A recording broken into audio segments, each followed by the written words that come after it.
কাহিনীটি শুরু হয় এক মারাত্মক শত্রুতা থেকে।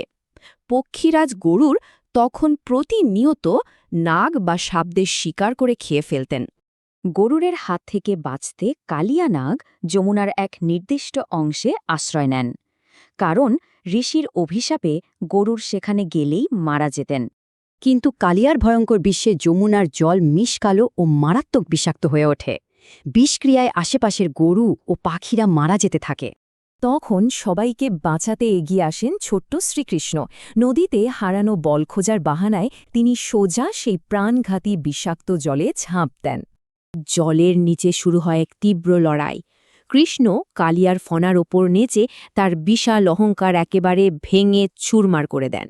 কালিয়ার স্ত্রীরা প্রাণভিক্ষা চাইলে কৃষ্ণ তাকে ক্ষমা করেন, তবে কড়া শর্ত দেন যমুনা ছেড়ে তাকে এখনই সমুদ্রে চলে যেতে হবে।